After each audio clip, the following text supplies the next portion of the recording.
कक्षा 6 विषय गणित प्रश्नावली 5.7 5.6 में तो अपने क्या किया था, त्रिभुज के प्रकारों का मतलब उनके नामकरण करना था। त्रिभुज को प्रकारों के दार, कोनों के, भुजाओं के हर प्रकार से। तो 5.7 में आपका चतुर्भुज है और चतुर्भुजों के प्रकारों के बारे में भी आपको पहले बताया जा चुका है। तो उन्हीं से रिलेटेड क्वेश्चन है, इनको हल करते हैं। तो देखो, जो पहला क्वेश्चन है उसमें तो सत्य और असत्य ही लिखनी है। आयत का प्रत्येक कोण समकोण होता है। तो आयत के बारे में आपको बताया जा चुका है कि इसके आमने सामने की भुजाएं क्या होती है, बराबर होती है, और इसका प्रत्येक कोण कितना होता है, 90 डिग्री होता है। तो ये क्या है, सत्य है। आयत की सम्मुख भुजाओं की लंबाई बराबर होती है। सम्मुख का अर्थ होता है आमने सामने, तो बराबर होती है।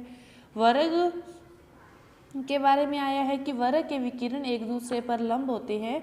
तो वर्ग के जो विकिरण है वो एक दूसरे को लंब संबंधीबाजी करते हैं। जैसे ये वर्ग है, इसका विकिरण एक दूसरे को लंब संबंधीबाजी करते हैं कि ये वाला जो भाग है बाद में आधा आधा ये समान होता है।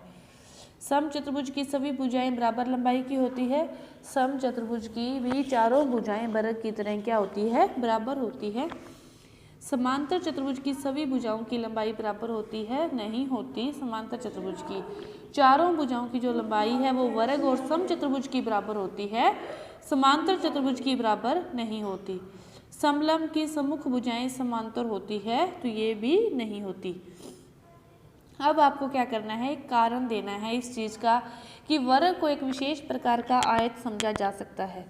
कि यदि जब आयत का क्या है, आमने सामने की भुजाएं बराबर हो तो वो क्या होता है, आयत होता है। तो वर्ग की क्या है, चारों भुजाएं ही बराबर है कि 6 है 6 है 6 6, तो ये आमने सामने की भी तो बराबर है। तो ये एक विशेष प्रकार का कारण है कि ये भी क्या है, आयत है। आयत को एक विशेष प्रकार का समांतर चतुर्भुज समझा जा सकता है। तो समांतर चतुर्भुज की भी आमने सामने की भुजाएं क्या होती है, बराबर होती है, तो आयत की भी बराबर होती है। वर्ग को एक विशेष प्रकार का समचतुर्भुज समझा जा सकता है कि वर्ग का प्रत्येक कोण कितने डिग्री होता है, 90 डिग्री। यदि समचतुर्भुज का भी प्रत्येक कोण 90 डिग्री होगा तो फिर वो भी क्या बन जाएगा, वर्ग बन जाएगा। इसके बाद कि वर्ग, आयत, समचतुर्भुज, समांतर चतुर्भुज में से प्रत्येक क्या है, एक चतुर्भुज भी है। क्योंकि चतुर्भुज का क्या अर्थ हुआ कि चार भुजाओं से घिरी बंद आकृति को क्या कहते हैं, चतुर्भुज कहते हैं। तो वर्ग की कितनी भुजाएं होती है, 4 होती है। आयत की भी कितनी भुजाएं होती है, 4 होती है। समचतुर्भुज की भी 4 और समांतर चतुर्भुज की भी 4 भुजाएं होती है। चारों भुजाओं से घिरी बंद आकृति चतुर्भुज है, तो ये चारों भी क्या है, चतुर्भुज है। वर्ग एक समांतर चतुर्भुज भी है। तो समांतर चतुर्भुज की जो आमने सामने की भुजाएं हैं वो क्या होती है, समांतर होती है, कभी भी नहीं काटती।